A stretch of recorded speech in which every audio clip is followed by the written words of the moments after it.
అగ్ని పరీక్ష రీసెంట్‌గా వచ్చిన న్యూస్. లాస్ట్ ఇయర్ వచ్చినన్ని అప్లికేషన్స్ ఈ ఇయర్ రాలేదు. రీజన్ ఏంటి? యాక్చువల్‌గా చాలామంది ఇన్‌స్టాలో పోస్ట్‌లు పెడుతున్నారు. దానివల్ల మనకు తెలిసింది న్యూస్. ఏంటంటే 'బిగ్ బాస్' లాస్ట్ సీజన్ ఎందుకంత బాగా హిట్ అయింది అంటే, అగ్ని పరీక్ష అని ఒకటి పెట్టి, ఆ సెగ్మెంట్‌లో కొంతమందిని ఓ 40,000 మందొస్తే దాన్ని ఫిల్టర్ చేసి ఆహ్, కొంతమందిని తీసుకున్నారు. వాళ్ళ చేత షో రన్ చేసి, అందులో ఫిల్టరింగ్స్ చేసి, ఎవరు షోకి ఎంట్రీ ఇస్తారు అనేది ఒక అర డజన్ మందినో, ఐదుగురినో తీసుకొచ్చి పడేశారు. స్టార్టింగ్ ఫస్ట్ 4, 5 వీక్స్ కొంత వాళ్ళలో వాళ్ళు ఎలిమినేట్ అవ్వగా, కొంతమంది మిగిలి ఒక అబ్బాయికి టైటిల్ విన్ అయింది. ఇంకో అబ్బాయి టాప్ 3 వరకొచ్చాడు. ఇట్లా అగ్ని పరీక్ష హిట్ అయింది. ఓహ్! కాకపోతే అగ్ని పరీక్షకు ఒక కంప్లెయింట్ ఉంది. ఏంటంటే, ఆ సెలెక్ట్ చేసిన వాళ్ళు కూడా ఆల్రెడీ ఇంతకుముందు టీవీ సీరియల్స్‌లోనో అక్కడ ఇక్కడ చేసిన వాళ్ళే. అక్కడక్కడ మోడలింగ్ అవి ఇవి చేసిన వాళ్ళే. సో, వాళ్ళు కూడా ఒక సెమీ సెలబ్రిటీ రేంజ్ ఉన్న పీపుల్‌నే తీసుకొచ్చారు. నువ్వు మెయిన్ అని చెప్పే సెలబ్రిటీస్ తీసుకొచ్చి, అగ్ని పరీక్ష వాళ్ళని సెమీ సెలబ్రిటీస్ అన్న తర్వాత, నువ్వు వైల్డ్ కార్డ్ మీద తీసుకొచ్చే వాళ్ళు ఇంకా పెద్ద ఇదై ఉండాలి. కానీ వైల్డ్ కార్డ్ నుంచే అసలు అప్పుడప్పుడు ఫేమస్ అయ్యి వైరల్ అయిన వాళ్ళని తీసుకొచ్చారు. సో, అట్లా ఒక గందరగోళం ఉంది.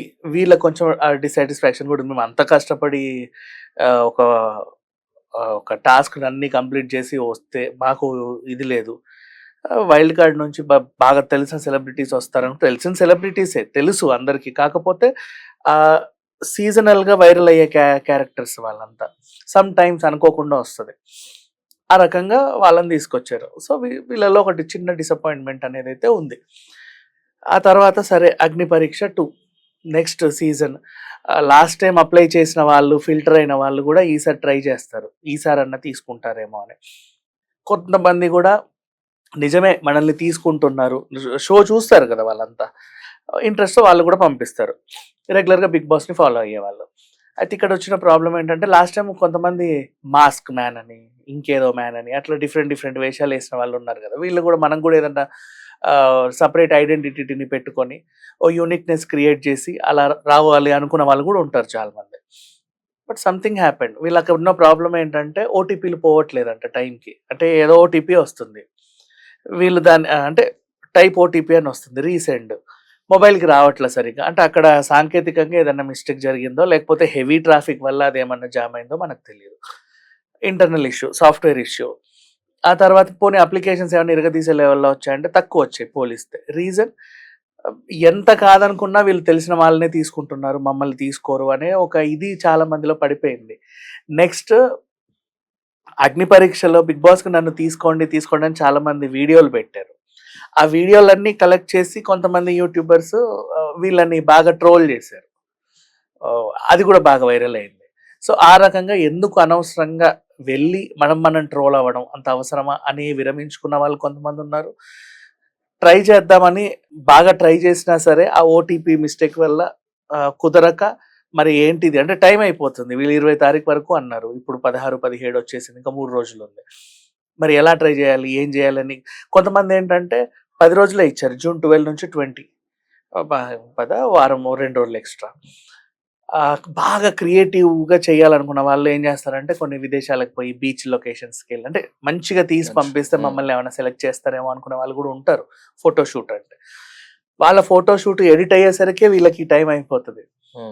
పంపడానికి ఇంకేం ఉండదు. పోనీ లాస్ట్ మినిట్‌లో పంపాలంటే ఆ హెవీ ట్రాఫిక్ వల్ల కూడా వీళ్ళకి స్ట్రక్ అయిపోతా ఉంటాయి. సో, ఇంత చేసి మీరు ఓటీపీ ప్రాబ్లమ్, టెక్నికల్ ఇష్యూస్ ఉన్నాయంటున్నారు కదా!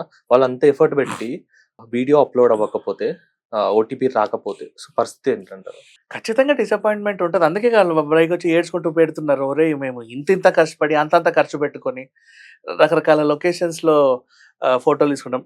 హెయిర్ డ్రెస్సింగ్ చేయించుకుంటారు. అది కాస్ట్‌లీ. మేకప్ చేయించుకుంటారు. మేకోవర్ చేయించుకుంటారు. ఓ డిజైనర్ డ్రెస్సులు కొనుక్కుంటారు. ఫోటోగ్రాఫర్‌కి ఖర్చు పెట్టుకుంటారు. అండ్ లొకేషన్స్‌కి వెళ్తారు. జర్నీస్. ఈవెన్ ఈ మధ్య ఆడవాళ్ళకైతే నెయిల్ ఆర్ట్ కూడా ఉంటది. ఇంకా ప్రతిదీ ఎక్స్‌పెన్సివే చెప్పాలి అంటే. అండ్ కొంతమంది రకరకాల జ్యువెల్లరీస్ మార్చుకుంటా ఉంటారు. ఎంత కాదనుకున్నా తక్కువలో తక్కువ ఒక మంచి ఫోటో షూట్‌కి ఓ ప్రీ వెడ్డింగ్ షూట్‌కి అయ్యేంత ఖర్చయితే అటు ఇటుగా అవుతదిగా. ఈవెన్ నీకు గూడా తెలుసు. కాబట్టి ఒక 3,00,000 5,00,000 ఖర్చు పెట్టుకుంటారు. మంచి డ్రెస్సింగ్ అనో అదనో అన్నిట్లోనూ యూనిక్‌గా ఉండాలనుకునే వాళ్ళు. ఓ మంచి డిజైనర్ని పెట్టుకొని ఇవన్నీ అయిన తర్వాత లాస్ట్కి అప్లికేషన్ పోవట్లేదు అంటే ఎవరికైనా బాధ ఉంటుంది కదా, అవును. కామన్ అది. అవును. సో వాళ్ళని ఏం చేస్తారు మరి, వీళ్ళు ఏంటంటే స్టార్మాకి కంప్లైంట్ ఇవ్వాలి, ఏదైనా హెల్ప్ లైన్ నెంబర్ ఉన్నా, లేకపోతే అదే పనిగా వీళ్ళు వీడియోలు పెడుతుంటారన్నా వాళ్ళకి ఏమైనా రీచ్ అవుద్దేమో తెలియదు. ఓకే. రీచ్ అవ్వదు కదా, ఎలా తెలుస్తుంది అవును. వీళ్ళకి. స్టార్ మాకు ఏమన్నా లెటర్స్ రాసి మాకు అవ్వట్లేదని, ఇక్కడే కదా రోడ్ నెంబర్ 2లో ఉంది ఆఫీస్, పోనీ అక్కడికి వెళ్ళైనా సరే మా సో అండ్ సో ప్రాబ్లం మాకు ఇలా వస్తుంది, అందరూ చెప్పుకోలేరు, హైదరాబాద్ వరకు రాలేరు. అగ్ని పరీక్ష అంటే మొత్తం 2 తెలుగు రాష్ట్రాల్లోనూ రన్ అవుతా ఉంటది. కొంతమంది ఉత్సాహంగా చెన్నై నుంచి, బెంగుళూరు నుంచి కూడా మమ్మల్ని తీసుకుంటారేమో అని పెడతారు. But some times it happens. అందరూ హైదరాబాద్‌కి అయితే రాలేరు. సో, ఈ ప్రాబ్లమ్ అయితే ప్రెజెంట్ ఉంది. దీన్ని ఎలా రెక్టిఫై చేస్తారు అనే క్యూరియాసిటీ కూడా జనాల్లో ఉంది. ఎందుకంటే ఆహ్, ఒక రియాలిటీ షో ఎంత కాదనుకున్న ప్రతి రియాలిటీ షోలో అవే టీవీ సీరియల్ మొహాలు, లేదా జబర్దస్త్ ఆర్టిస్టులు, లేకపోతే ఇంకెవరో వీళ్ళనేగా తిప్పుతారు. లేదా బిగ్ బాస్‌కొచ్చి ఫేమ్ అయిన వాళ్ళు. హ్మ్. ఇంతకు మించి నువ్వు ఏ పండక్కి, పబ్బాకి ఏదైనా స్పెషల్ ప్రోగ్రామ్స్ చూసినా కొత్తోళ్ళని ఎవరికీ ఇవ్వరు. మోస్ట్‌లీ వీళ్ళే ఉంటారు. లేదా ఆ రోజుల్లో హిట్ అయిన ఏదో చిన్న తెలుగు సినిమాలు ఉంటాయి, అందులో నటించిన సైడ్ యాక్టర్‌లనో ఎవరెవరినో పిలుచుకుంటారు. మాక్సిమం అంతే. మేము సెలబ్రిటీస్ అవ్వాలి, మాకో గుర్తింపు రావాలని చాలామంది ఈ మధ్య వీడియోలు చేస్తూ పెడుతున్నారు. బట్ ఎవరికి అంత ఇది రావట్ల. నువ్వు వంట రూపంలో చేయొచ్చు, యాత్రలు చేయొచ్చు, కామెడీ స్కిట్లు చేసుకుంటూ కూడా పెట్టొచ్చు. ఇంకా డిఫరెంట్ పీపుల్ ఆర్ దేర్. వాళ్ళందరికీ ఒక ఐడెంటిఫికేషన్ కావాలి, ఒక మంచి గుర్తింపు కావాలి. అది దీనివల్ల వస్తదేమో అన్న ఆశ ఉంటది. అంటే వీళ్ళు వదిలారు కాబట్టి, ఆల్రెడీ ఒక సీజన్ చూసారు కాబట్టి, జనాలు నిజంగానే వెళ్తున్నారు అని తెలిసి కాబట్టి. ఏమో ఇంక అది వాళ్ళ తలరాత. సో, దాన్నేం ఇంతకుముందు చెప్పలేం. చూసుకున్నట్టయితే సెలబ్రిటీస్‌ని డైరెక్ట్ అప్రోచ్ అయ్యేవాళ్ళు బిగ్ బాస్ వాళ్ళు. లైక్ ఇట్లా కామనర్స్ అన్న కాన్సెప్ట్ లేదు. కామనర్స్ అన్న కాన్సెప్ట్ ఉన్నా గూడా వాడు ఇన్‌ఫ్లుయెన్సర్ గాదు, ఎవడో గాడు ఔట్‌సైడర్ అట్లుంటుండే. సో, రీసెంట్ టైమ్‌లో కామనర్స్ అన్నది చేంజ్ అయిపోయింది. ఇన్‌ఫ్లుయెన్సర్ అయ్యి ఉంటాడు వాడు, లేకపోతే యూట్యూబర్ అయ్యి ఉంటారు. సో, ఈ టైప్ ఆఫ్ రీసెంట్‌గా డెమాన్ పవన్ అనే ఇన్‌ఫ్లుయెన్సర్ వీళ్ళందరినీ అబ్బాయి ఆల్రెడీ టీవీ సీరియల్ చేశాడు. సో, వీళ్ళందరినీ కామనర్స్ లాగా ఇంట్రడ్యూస్ చేస్తున్నారు బిగ్ బాస్‌లో. కానీ జనాలకు అర్థమైపోతుంది వాళ్ళు కామనర్స్ అక్కడ కాదు. ప్రాబ్లం వీళ్ళది యాక్చువల్లీ. ఓకే. నీకు కొద్దో గొప్ప సెలబ్రిటీ స్టేటస్ ఉందని నీకు తెలుసు, కానీ నువ్వే కామనర్‌గా అప్లికేషన్ పెట్టుకున్నావు. ఓకే. వాళ్ళేమనుకుంటారంటే వీడి బదులు వీడు బెటర్ కదా అనుకొని తీసుకుంటారు. ఓకే. అంటే ఒక నిజంగా కామన్ మ్యాన్ వచ్చాడు ఫర్ ఎగ్జాంపుల్. అతన్ని నేను సెలెక్ట్ చేసుకున్నామనుకో, నేను బిగ్ బాస్‌కెళ్తున్నాను అని తన పేజ్‌లో వాడు పెట్టుకుంటే, వాడికున్న ఆ 1,00,000 మంది ఫాలోవర్స్ వాడిని ఎంకరేజ్ చేస్తారు. ఒక అడ్రెస్ లేని అబ్బాయిని పెట్టుకున్నామనుకో, అతనికి ఫాలోవర్స్ ఉండరు. ఎంకరేజ్ చేయడానికి చెయ్యొచ్చు వాళ్ళలో టాలెంట్ ఉంటే. కానీ వీళ్ళేంటంటే విన్ విన్ సిట్యుయేషన్ చూస్తారు. ఇప్పుడు నేను తీసుకున్నాను, నీకు ఎంతమంది ఫాలోవర్స్ ఉన్నారు? నువ్వు బిగ్ బాస్‌కెళ్తున్నావు అంటే ఎంతమంది నిన్ను సపోర్ట్ చేస్తారు? నీకు తెలిసిన ఇండస్ట్రీ సెలబ్రిటీస్ ఎవరున్నారు? ఏమన్నా దగ్గరలో. అంటే నువ్వు వెళ్తుంటే వాళ్ళు ఒక వీడియో రిలీజ్ చేయాలి, ప్లీజ్ సపోర్ట్ దిస్ గై అని చెప్పేసి. అట్లా ఏమన్నా ఉందా నీకు బ్యాక్‌గ్రౌండ్ అని చూస్తారు. వాళ్ళ ఓకే. షో కూడా హిట్ అవ్వాలి. ఎందుకంటే షో వెనకాల కొంతమంది లోగోలు వేసుకుంటారు స్పాన్సర్స్. హ్మ్. వాళ్ళకి వీరు లేనిపోని ప్రామిస్‌లన్నీ చేస్తారు. ఏమని? ఇంతమందిని చూస్తారు జనాలు, ఇంతమందికి రీచ్ అవుతది అని. హ్మ్. వాళ్ళకి కూడా ఒక టాస్క్ ఉంటది ఆ మేనేజర్‌కి. అంతమందికి రీచ్ అవ్వాలి అంటే ఈ తీసుకునే వాళ్ళకి కూడా ఎక్కువ మంది ఫాలోవర్స్ ఉండగలిగారు. సో, ఈ సీజన్‌లో ఎంతమంది ఇన్‌ఫ్లుయెన్సర్స్‌ని తీసుకునే ఛాన్స్ ఉంది? అంటే మీ అనలైటిక్ ప్రకారం.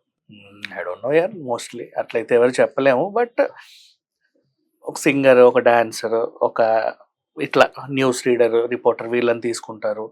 ఒక fade out hero or heroine, హ్మ్. ఒక కొంచెం ఏజ్డ్ నటుడు, టీవీ సీరియల్ నటులు, కొంతమంది జబర్దస్త్ ఆర్టిస్ట్‌లో వాళ్ళు వీళ్ళు ఉంటారు.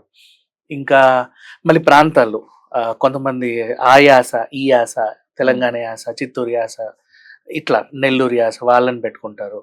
అండ్ అలాగే అందులోనూ ఒక క్రిస్టియన్, ఒక ముస్లిం, ఒక హిందూ కూడా ఉంటారు. హ్మ్. అంటే ఇంతమందిని ఒక దగ్గర చేర్చడమే ఈ షో కాన్సెప్ట్ యాక్చువల్లీ చెప్పాలి అంటే. ఓకే.